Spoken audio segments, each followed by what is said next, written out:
Good afternoon, everyone.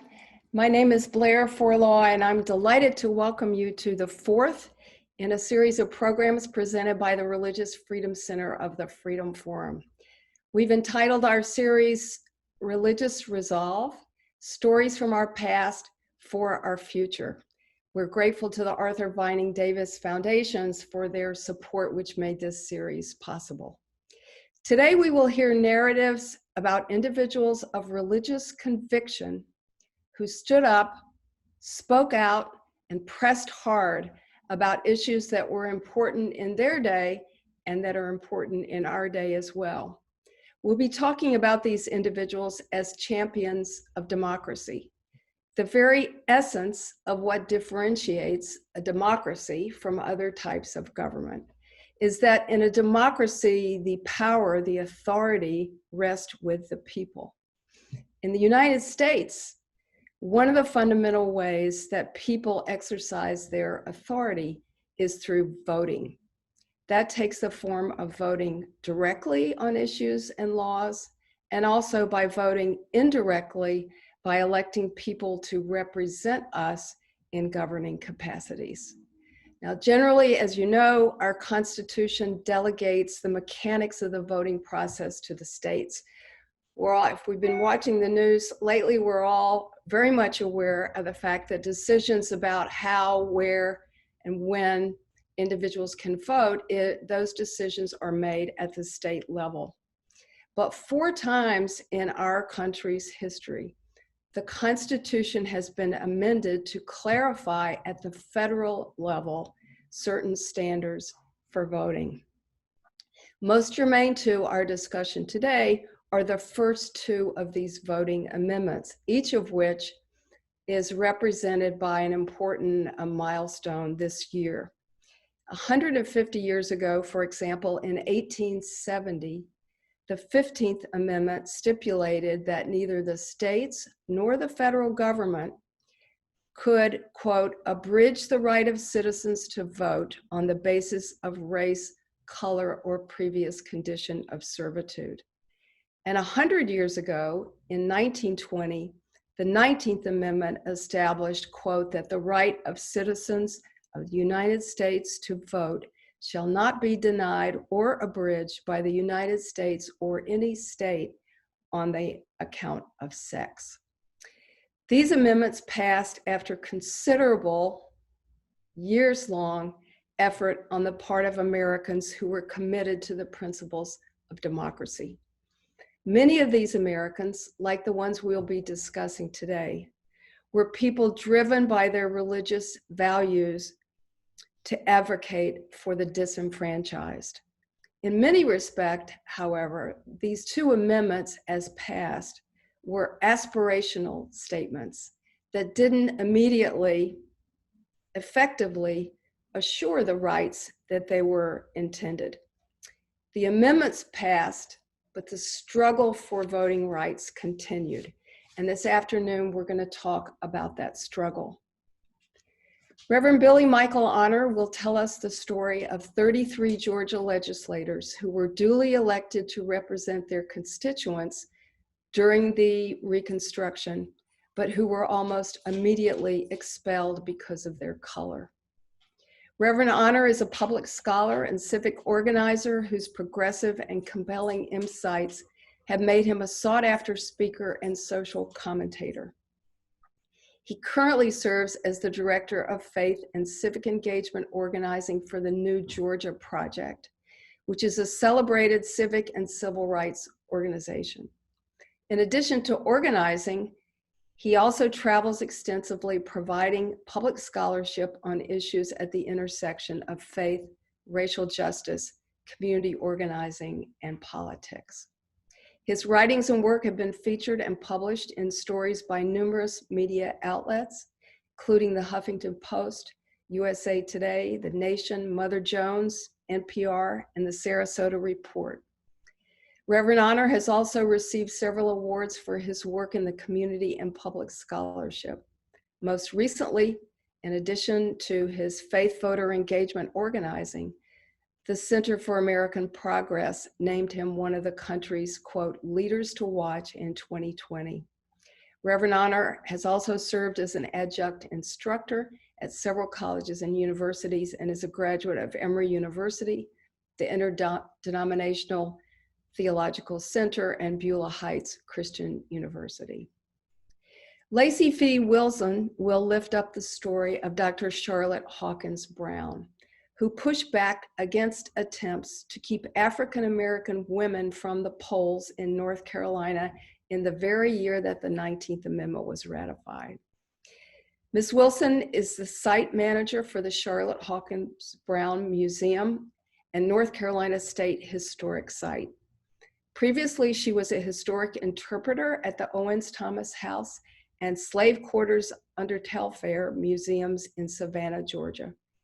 In this position, she was interviewed by the New York Times and A1, the NPR show about changing narratives at Southern historic sites that interpret slavery.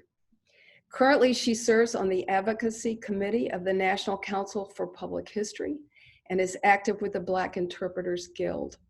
She received a master's degree in history with a concentration in museum studies from the University of North Carolina at Greensboro and her bachelor's degree at the University of Maryland, Baltimore County.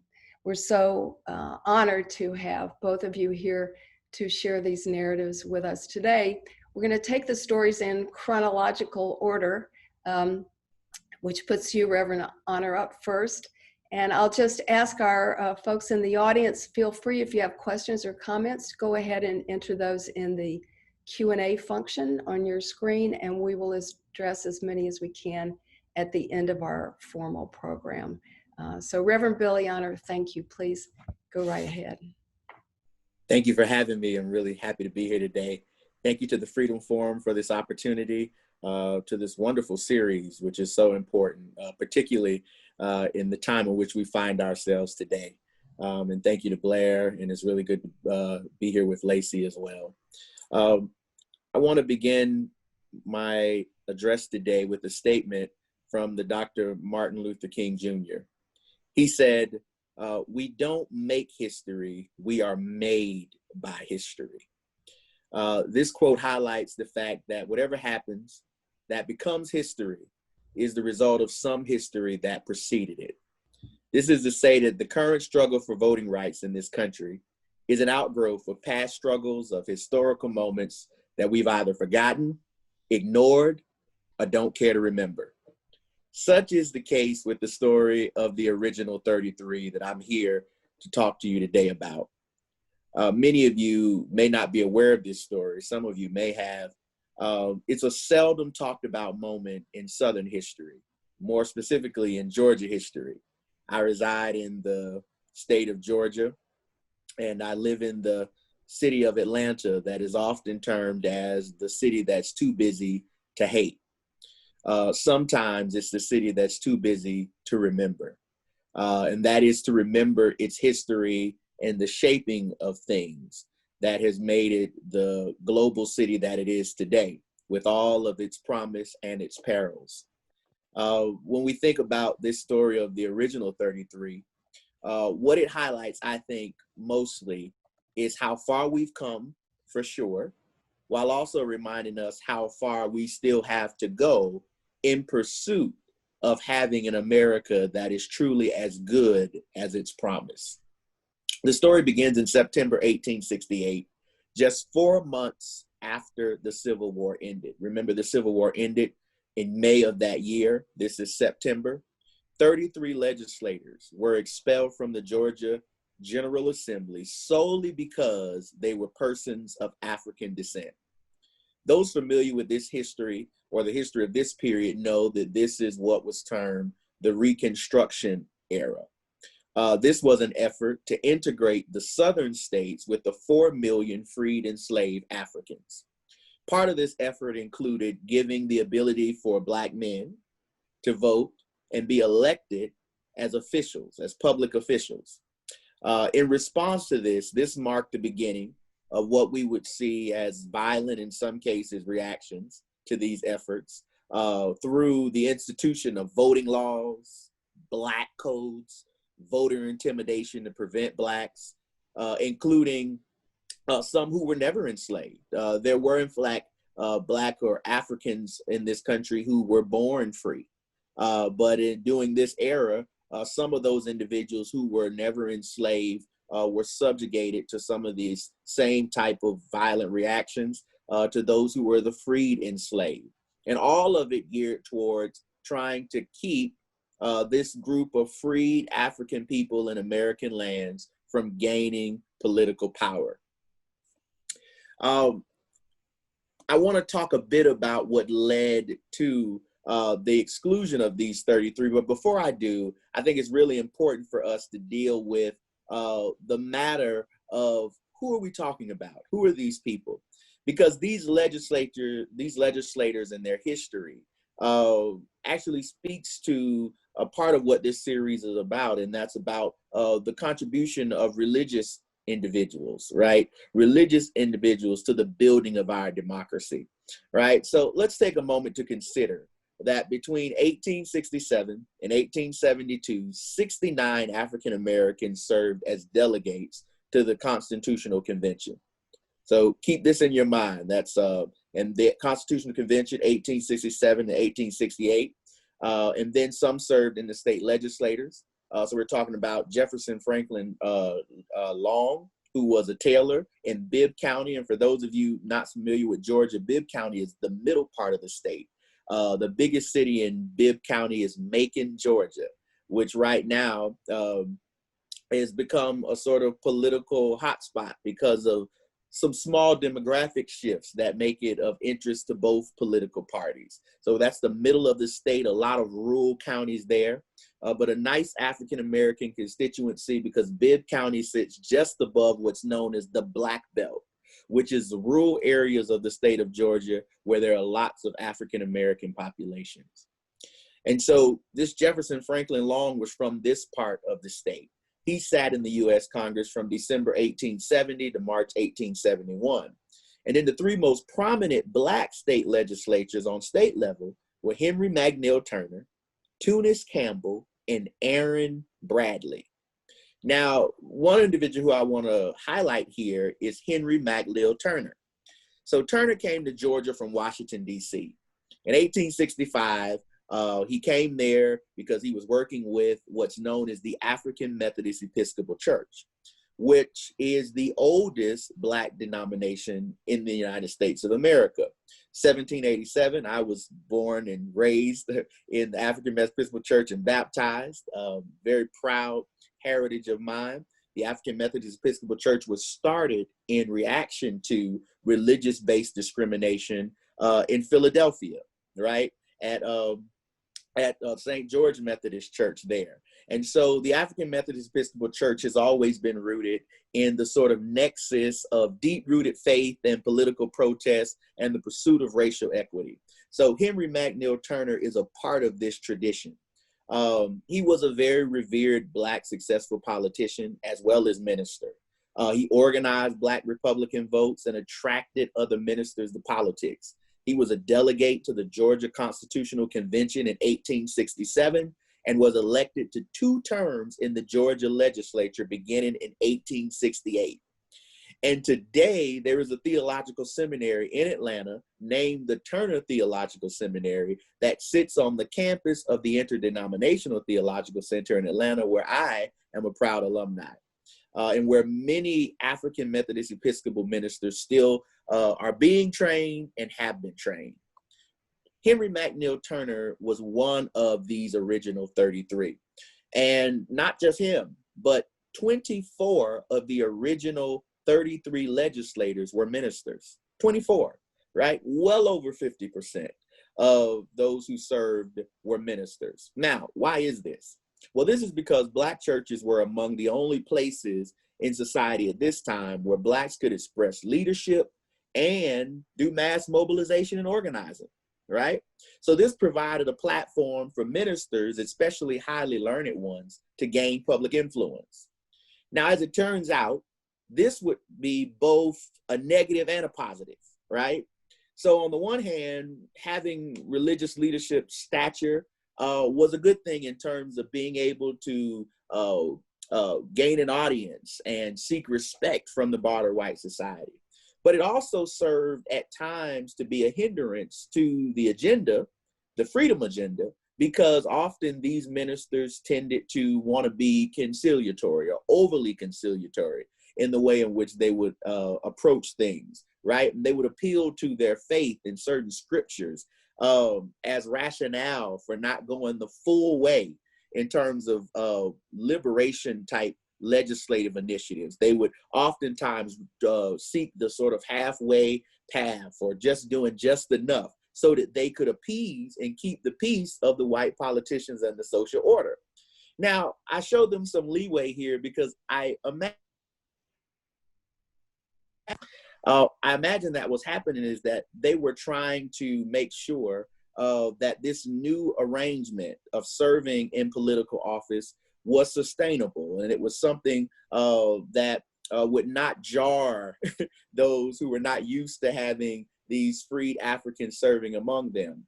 But the unfortunate part is, even with all their efforts to try to be conciliatory and keep the peace, September 1868, the legislature expelled the African American members still.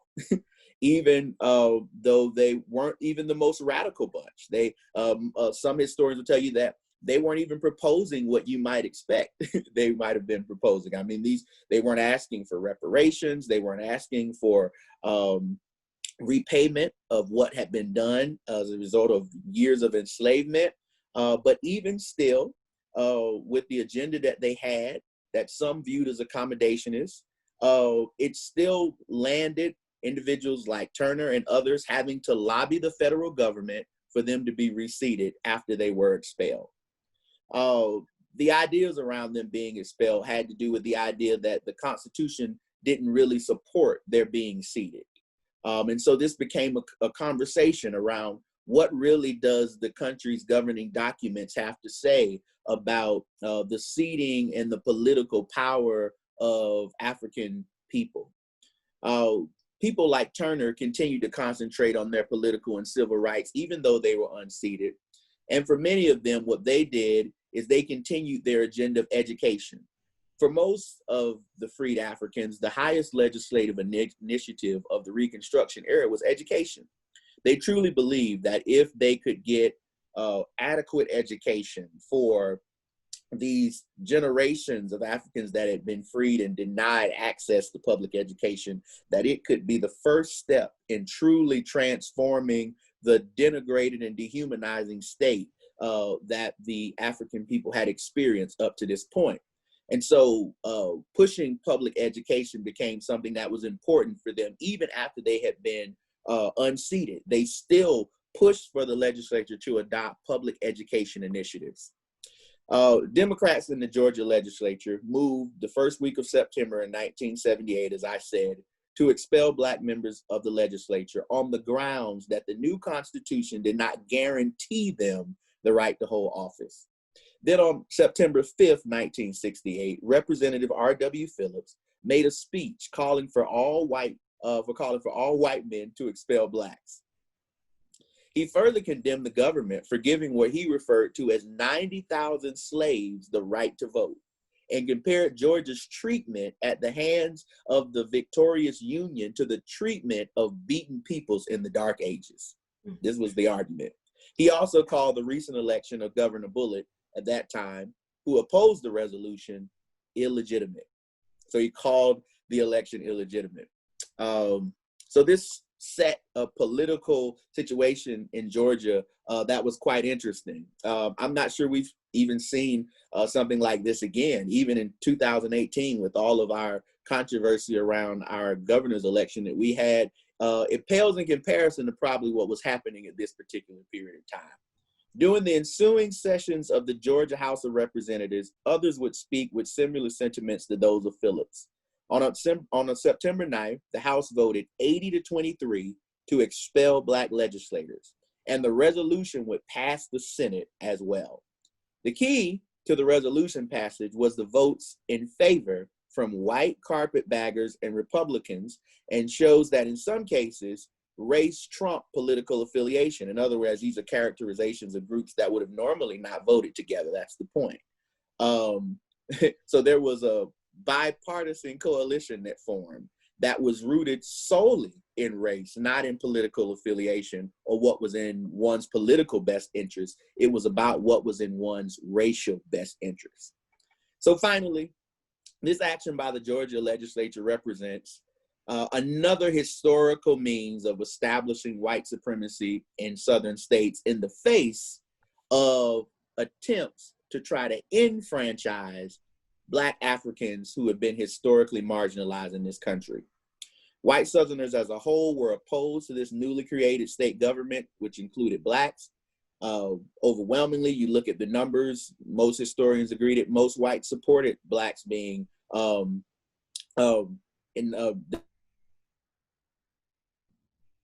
Georgia.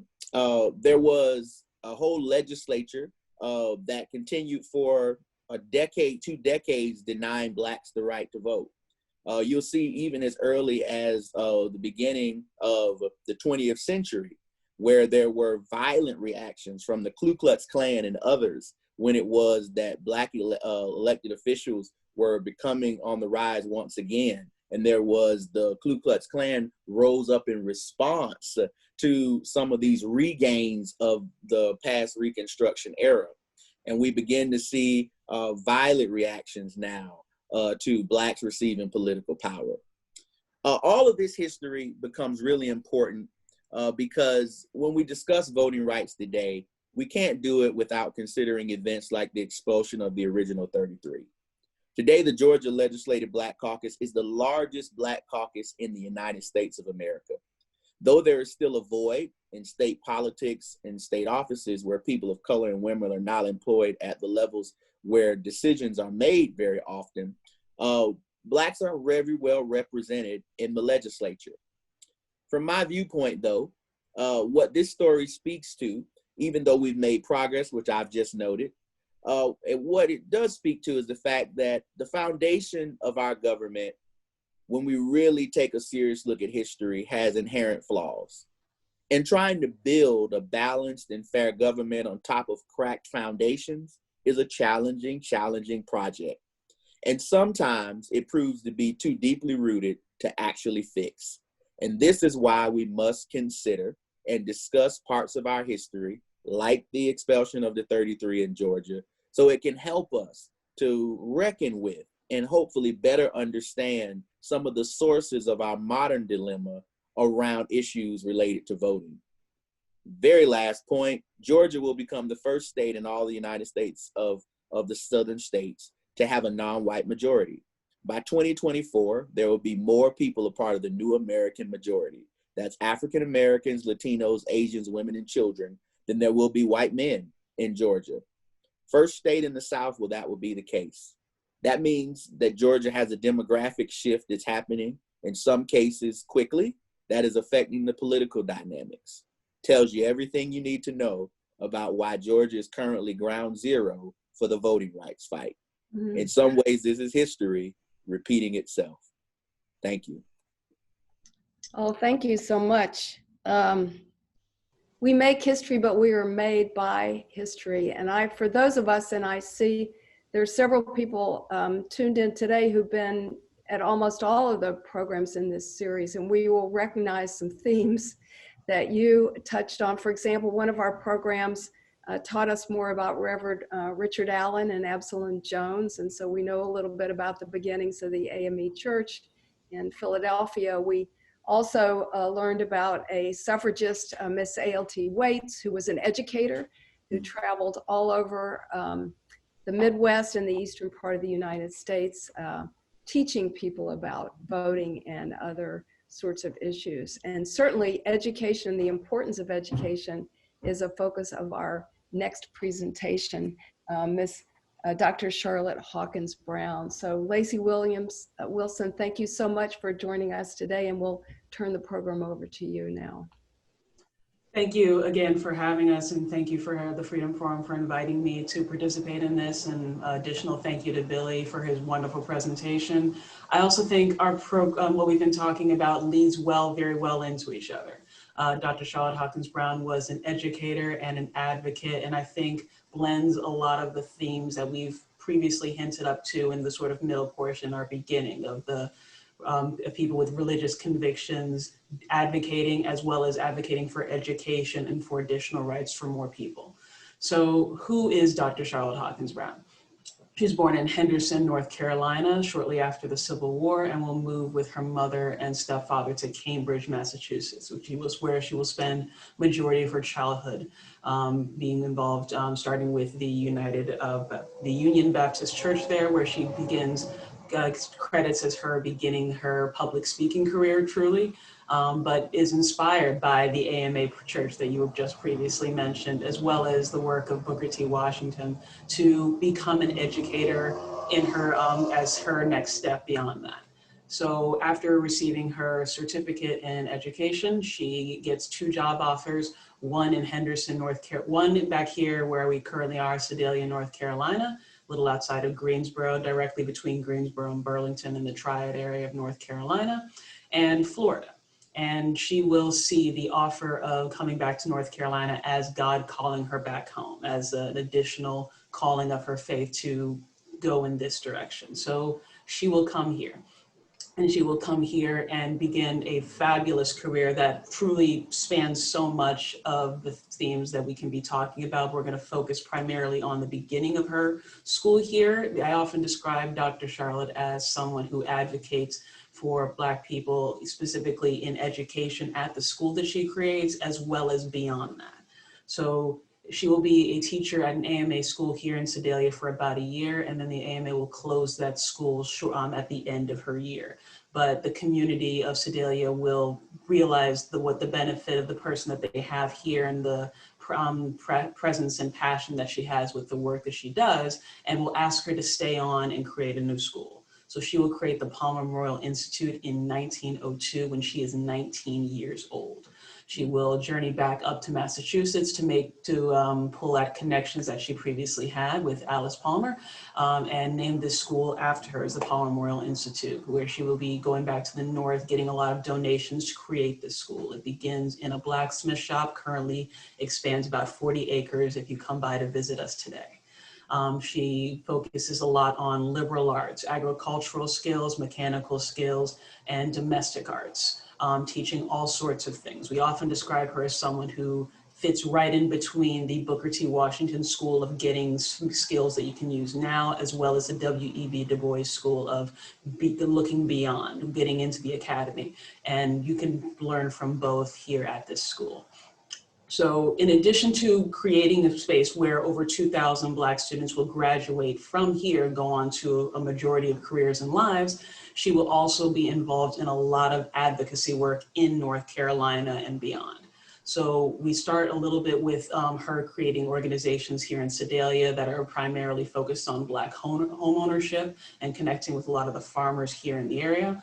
But she will notably found in 1909 the North Carolina Federation for Black Women's Clubs. So for those who are a little more unfamiliar at that time, we are connecting a bit with the end of Billy's presentation, leaning more toward the present today.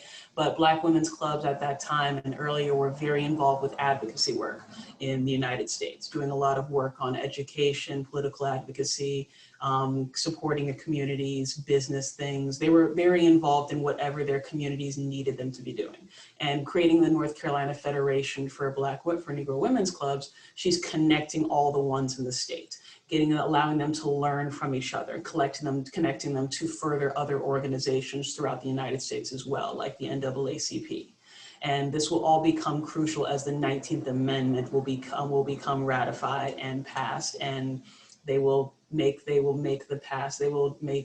bet that not only is it not only will white women be able to get the right to vote, but soon Black women as well. And that challenge begins as soon as the 19th Amendment is passed.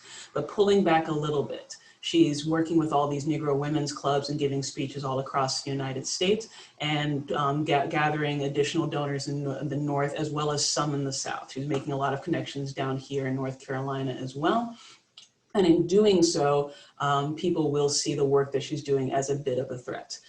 There will be a letter that is going to be released to the Greensboro Patriot, I believe, is a newspaper local in Greensboro, and that is going to be attributed to her.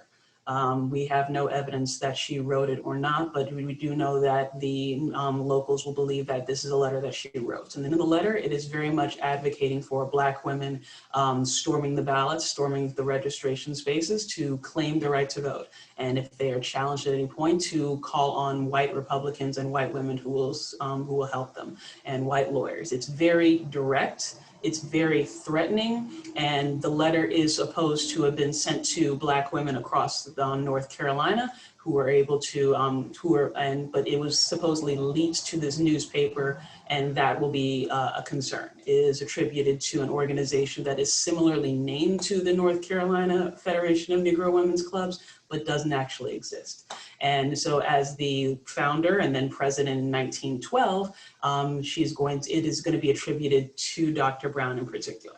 So it's important to recognize, before we get to her response to a lot of this, it's important to recognize the position that she is in with this letter being released. It's 1920. The amendment is passing through through the legislative sessions at this point, and look like it's going to be passing across the United States. She is giving speeches in interracial cooperation organizations across the United States, and she both recognizes the realities of these interracial cooperation organizations as well as their failings as well.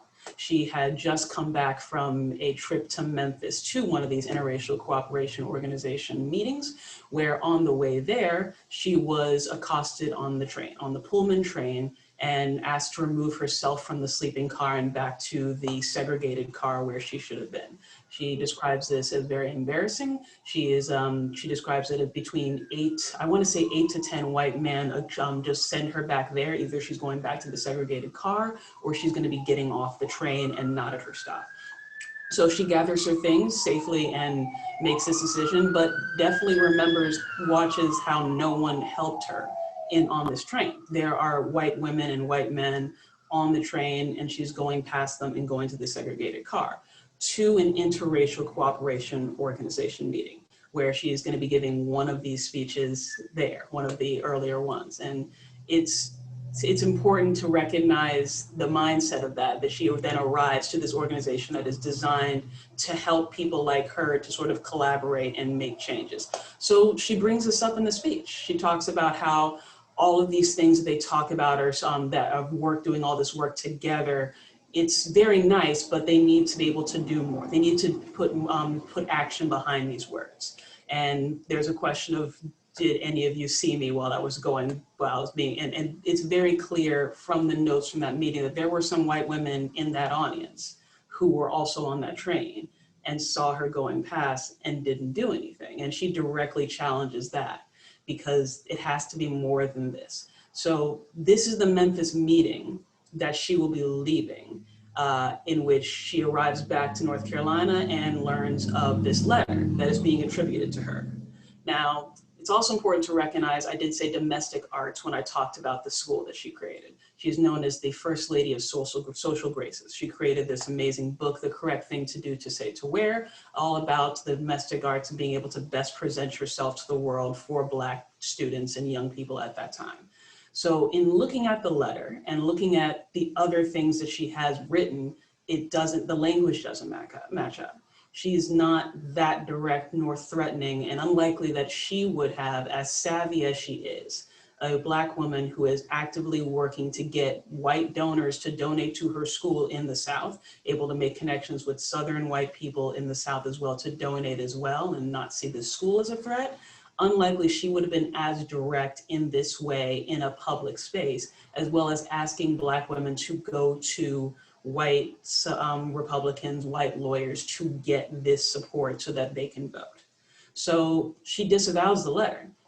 She goes to a rival newspaper and said, I did not write that. I don't agree with anything that's in it. I would have hoped that my reputation of being here for this long would have made it so I would not have to come out and say these things. Now, it's not that to our understanding, it's not that she doesn't believe that Black women should get the right to vote, because I will lean in more into this in actions that we know later on. But it's important to recognize that she's very savvy and she knows the positions that she's in here. If they would have really thought her that much of a threat, her school would be in danger and her students would have been in danger. And she can't have that. The school will exist up until 1971, and we have alumni to this day who credit this school as the beginning of them being able to do so many things beyond this. And so her mind is likely in the I must protect this school in particular. Well, then we can switch to things that she actually did in relation to the vote in particular. So A&T is just down the road here in Greensboro, our wonderful Aggies just down the side. And we are happy to have them. One of their presidents was James, oh God, what's his name? I've completely forgotten, it was in my notes. James Dudley. James Dudley was the president of A&T at the time and running in a lot of the same circles as Dr. Charlotte Hawkins Brown in terms of Black people who are involved in education and involved in advocacy.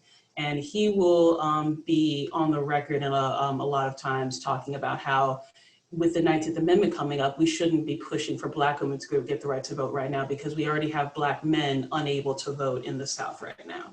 And she pushes hard against him on this. We have a letter from her to him talking about whatever you may have previously thought about suffrage, know that we need to work together to get as much as we can to vote right now. It's not about separating us so that Black women and Black men are fighting each other for the right to vote. We need to work together so that we all have the abilities and the ways to affect change as best we can. In addition, she founds the North Carolina Federation of Negro Women's Clubs. And this organization will kick into high gear as the 19th Amendment is passed. And through this organization, many Negro women's clubs across the state will get information from them about when to register, how to pass literacy tests, where to go, how to give out information in a way that would not cause too much attention. So the best example that we have for this is in Salisbury, where we will have the Salisbury Civic Women's Club, who will who have been, like many Black women organizations, have been for suffrage from the beginning and have been leaning in that direction. So as things get closer, they will connect further with the NAACP and get information from the Federation, and things will be decided. It's decided that Black women should register on the last 2 Saturdays of registration occurring, to take the registrars by surprise, and so they don't have much time to actually make decisions beyond that. It is decided that the organizations that exist for Black women in these areas can give out information. We're going to there are Black women ward bosses in the area, and they can set up meetings where information can be carried out. As Billy mentioned before, the Black church is crucially important for advocacy and civic engagement. So ministers should start talking about suffrage before this happens to sort of get the idea in people's heads so they have time to go to these meetings and know what to do.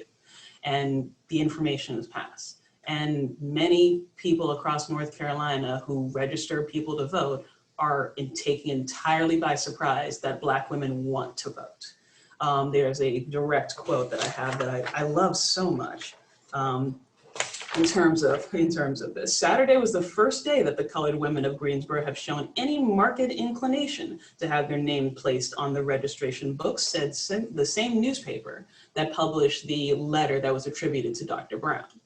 It seems, looking at the resources that we have, it seems like the people in charge, white men involved in the registering of people to vote, did not believe that homegrown local Black women were interested in the right to vote and were not being set up by an opposing party.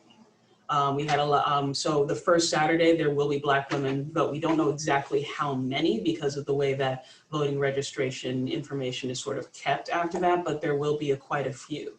We know that there will be more Black women who will vote in Raleigh's school board election that year than white women, despite the fact both of them having the right to vote. We know that after that first Saturday that from the Democratic Executive Committee, they put together a way to further keep as many Black women from voting at that time. And their process is, we're going to line up all the white people in one line, just fully segregated, all the Black people in the other.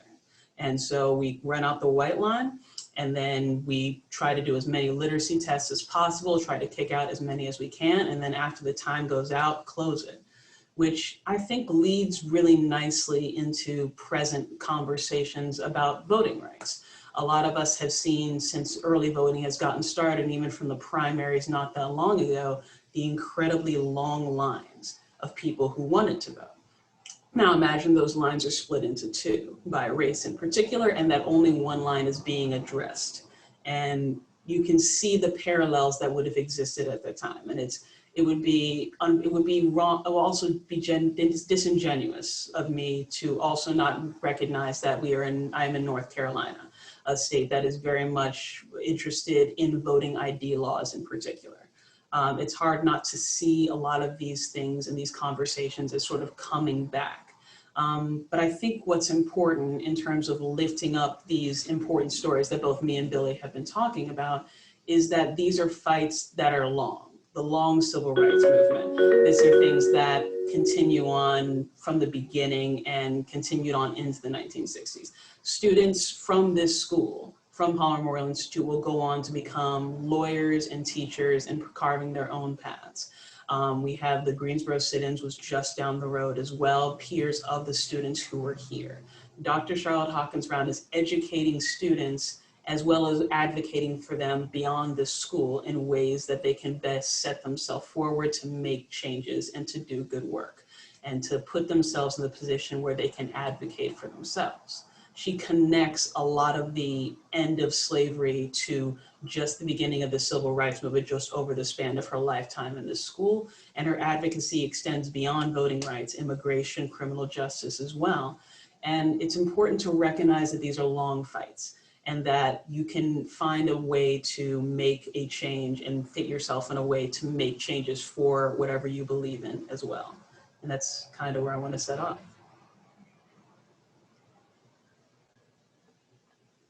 I think you might be muted. Thank you so much to both of you for these very rich presentations that introduce so many important themes to us about faith, about organizing, about knowing when to push and knowing when to push harder. And certainly your conclusion that this is a long haul struggle is borne out by everything you've said and what we all experience today. I wonder if there are any questions. You should feel free to introduce them in the Q&A function. There've been a question in the chat about being able to revisit the remarks that were given today, and I agree. I like to go back and listen to everything again myself. We are recording this session, and in just a short period of time, we'll have it converted and up on our YouTube channel. I'll be sending everyone a link so that you can watch the presentations again and share them with anyone you want to, even maybe use them in your classroom if you think this is an important part of history that isn't being included in current curricula. Does anyone else have questions, or even Billy and Lacey, do you have questions of each other? These stories tie together so well. I mean, I just appreciated how well they tied together. I feel like where Billy ended, I just picked up right in. You just started finishing up with education. I'm like, that's just where I'm about to hit. That hit perfectly. Yes. Yeah, I also think in terms of Black women and the right to vote, I was glad that Lacey's presentation sort of picked that theme up. I think part of what I hinted at is that even though we were talking about the inclusion of Blacks in government, we're talking about Black men. And in that particular period of time, even though Black women were the centers of really a lot of the actual organizing and political activity that was happening in the community. In this original group, they weren't the leaders politically, and obviously that we see that in the church and other places too. But I'm glad that got highlighted. Oh, go ahead. Well, I also appreciate just the connections of the current times as well. I mentioned to Blair and Billy earlier, I just left Savannah, like not that long ago, Savannah, Georgia. Was there during the 2018 election and was in North Carolina for the 2016. It feels ever present, this strive for continuing voting access, as well as those who want to deny it in a variety of ways as well. We have a question regarding strategies for today. Can you suggest some strategies for how to address the roots of white supremacy and privilege, which continue to fuel voter disenfranchisement? Either one of you? It's a big question. It is. I mean, the broader question about white supremacy is a big one, and there's lots of excellent texts that are being written right now about how to be an anti-racist and all of that. I would just recommend one of those. But specifically in terms of talking about voting rights, which is what I do. I mean, my full-time day-to-day is electoral organizing. And so I think one of the best ways to undo the legacy of race-based voter suppression, right, is to make sure that at every juncture of the political decision-making process, we are making sure that there are people who are represented in the new American majority that I mentioned, who are a part of that decision-making process and who are giving their input. And to the extent that we can make that possible through actual elections, also making those decisions. I mean, I think we just have to start there. That the decision makers need to start looking more like the actual demographics that are represented. And so I think that's one thing. The other thing I'll say is that when it comes to voting, voter suppression, we have to have more civic education that starts, I mean, there's a lot of conversation around this happening in terms of the inadequacies of our educational systems right now, but we need to do a better job at educating people about how we actually create change in the system, right? In terms of civic education that helps people to begin to really develop what we like to call civic imagination around how we can reimagine the system, right? But it begins with first understanding how the system functions, how it operates. And so, you know, that's another part of this. We need to elect people and we need to have civic education. And then the last thing I'll say is old school organizing that's about mobilization, legislation, and litigation, right? We just have to teach people how to do that work of organizing people around those things. We got to sue governments when they do things we don't like. And when white supremacist related policies come up, we need to sue and do that in the courts. We need to mobilize people to show up and express their voices of discontent when that happens. And finally, you know, we need to push for legislation that long-term rectifies these issues. I'll pick up a little bit from that. I think asking the question is a good start. I think, like Billy said, there's a lot of stuff you can read and watch and engage with that's happening right now in terms of finding out more about how you can adjust your own behavior and make the next best decision in terms of strategy. But I would also highly recommend diving into this longer history of American history that you may not know as well about. I feel like the Reconstruction era, as well as the earlier history of civil rights, is a part of American history that we don't often know that much about, much less our own local portions of it. I wish there were less people who were coming by the Charlotte Hawkins Brown Museum who had told me they'd passed this place many times, had no idea what it was, and never came in. You look at your local areas, look at what history existed there, what history still exists and is still happening right now. I think there's a lot to dive into, and taking that first step is crucial. I would also encourage the voting as well. We are excited to be an early voting site this year. So we are excited to set that up. So if you are in the Greensboro area looking to do early voting starting on the 15th, please come by us. And but we're excited to be a part of that process, especially just the connection of the history, what Charlotte Hawkins Brown was working toward in terms of voting rights with the 19th Amendment, connects very easily to being able to vote in this upcoming election right now. She would be proud to know that you're a voting site there at the museum, I'm sure. So someone has asked a really tough question, and that has to do with whether or not you feel that we truly are a democracy. I made a statement in the beginning that these amendments were aspirational statements that have, and then you've affirmed that if they are aspirational statements, they've taken a long time for us to try to actualize, and we're not done yet. Any comments on whether or not we are on the road to a real democracy? I would say we're on the road. I'd say we're more democratic than we definitely have been, but I think the striving for further democratization, if that's the right word, is a part of it.